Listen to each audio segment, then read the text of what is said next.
이런 영혼은 절대 멸망할 수 없다 이렇게 말해요. 믿음 없는 상태를 보고 믿음을 예수님께 전적으로 구하는 상태, 이런 영혼은 절대 멸망할 수 없다. 예수님께서 믿음을 주시는 거예요. 회개하는 상태입니다.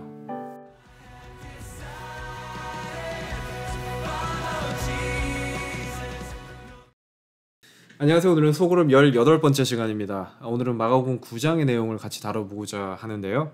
마가복음 9장 하면 또 변화산의 사건이 유명하죠.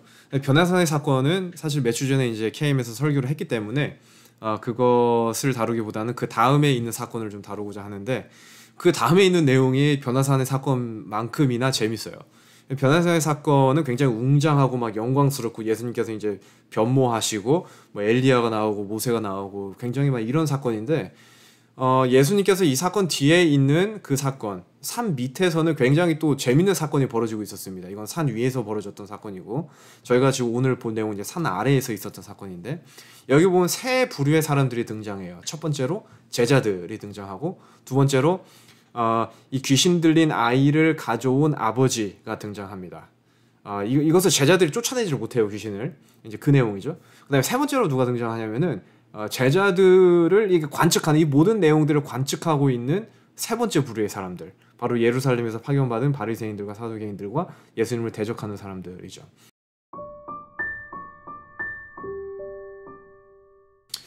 여기 세 부류 중에 누가 하나도 정상적인 사람들이 없습니다. 한번 볼게요. 자, 제자들이 귀신을 쫓아내지 못했다는 것은 뭔가 문제가 있는 거예요. 왜냐면은 분명히 이전에 예수님께서 제자들을 파송을 하신 적이 있었고, 제자들에게 귀신을 쫓아내는 권세를 주셨습니다. 그럼에도 불구하고 제자들이 하지 못했다. 이건 제자들에게 뭔가 문제가 있는 거예요. 정상적이 아니죠.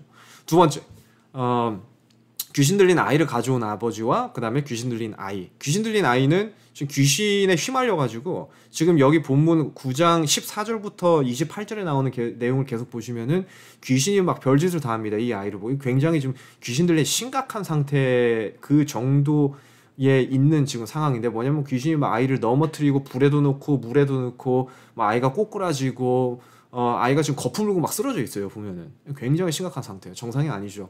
그다음에 아이를 데려온 아버지도, 여기 보면 예수님께서 나중에 아이 아버지의 불신을 지적하십니다. 믿지 못하는 상태를 지적하세요. 그러니까 아버지도 좀 어느 정도 문제가 있었다.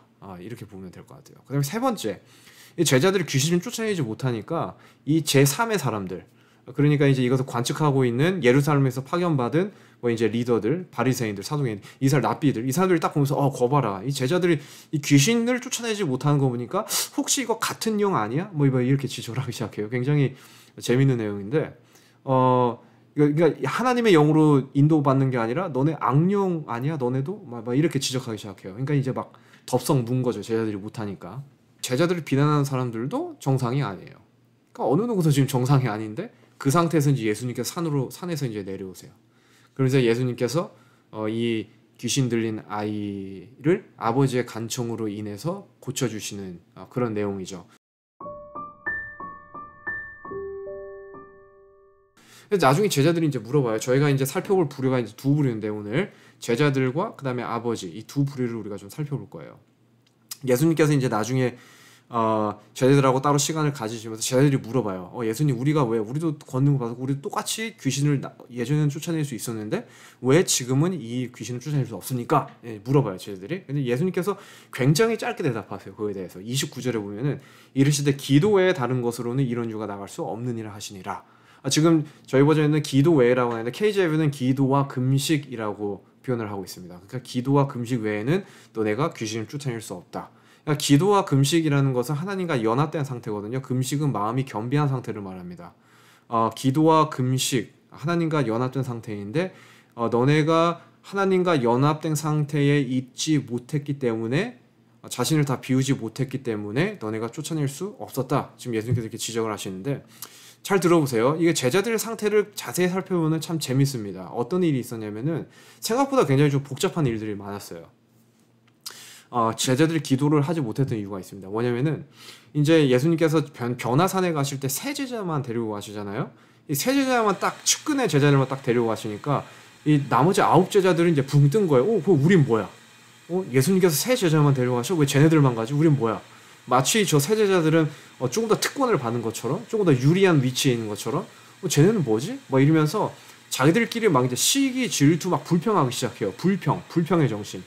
그다음에 두 번째, 예수님께서 변화산의 사건 바로 전에 한 가지 굉장히 중요한 사건을 공개하세요. 뭐냐면은 내가 예루살렘에 가서 죽을 거다. 하지만 3일 안에 살아날 거다. 그러니까 예수님의 죽으심과 부활하심을 처음으로 예수님 본인께서 처음으로 예수님의 입으로 말씀을 하세요. 그러니까 제자들이 막 깜짝 놀랐어요.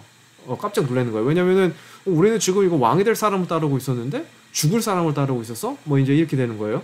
그러면서 이제 제자들이 그럼 우리는 어떻게 되지? 예수님 죽으면 우리는 어떻게 되는 거야? 우리는 예수님 왕 될 줄 알고 지금 계속 따라왔는데 우리도 뭔가 좀 하나 뭐가 떨어질 줄 알고 따라왔는데 예수님 죽는다고? 우리 어떻게 되지?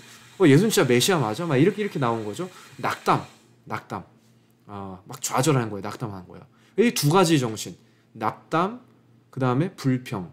이 두 가지 정신에 완전히 지금 지배를 받으니까 예수님이 변화산에서 기도하고 계실 때, 변모하고 계실 때 심지어 그 시간조차도 이 산 아래에 있었던 제자들은 이 정신에 지배받고 있었거든요. 낙담과 불평의 정신. 그러니까 기도가 안 나오는 거예요. 하나님과 연합을 할 수가 없는 거예요. 자신을 비울 수가 없는 거예요. 낙담, 그 다음에 불평. 이게 어쩌면은 저희에게도 많이 해당이 되는 것 같아요. 우리가 기도가 나오지 않을 때가 언제인가 곰곰이 생각해 보면은 이럴 때가 굉장히 많아요. 우리가 진짜 완전히 낙담했을 때 기도가 나오질 않아요. 우리가 불평할 때 기도가 나오지 않죠. 그 정신에 우리가 완전히 지배당하면은 기도가 나오지 않습니다. 그러면서 이제 아버지의 상태를 한번 볼까요? 이 귀신 들린 아들을 데리고 온 아버지가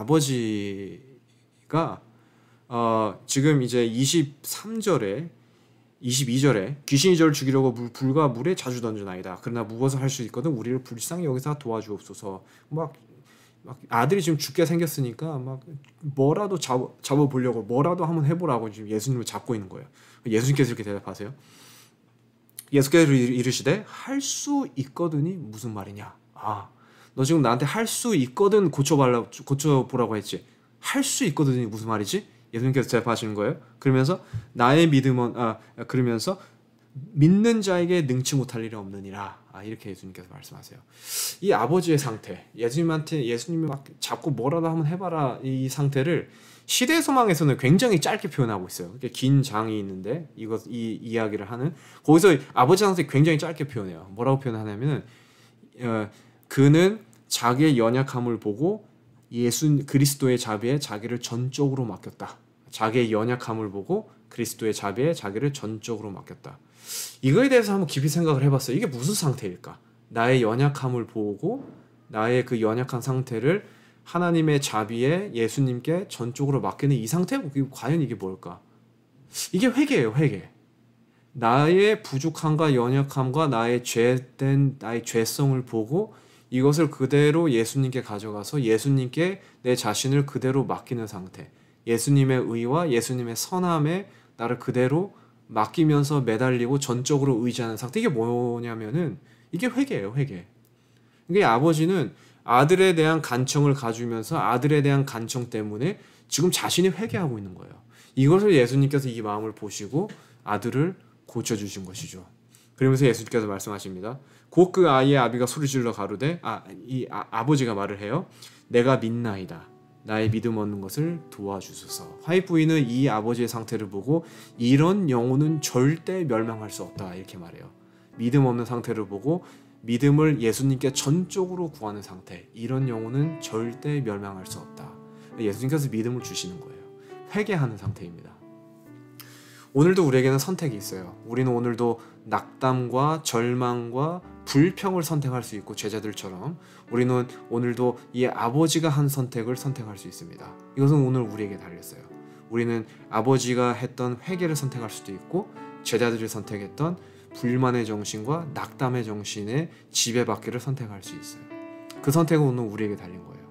오늘도 우리가 성령의 선택을 하게 되기를 간절히 바랍니다.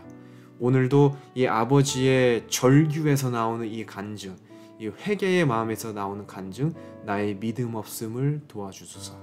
이게 우리의 간증이 되면 좋을 것 같아요. 오늘 여기까지 하겠습니다. 다음 주에는 저희가 마가복음 10장에 대해서 나누겠습니다. 감사합니다.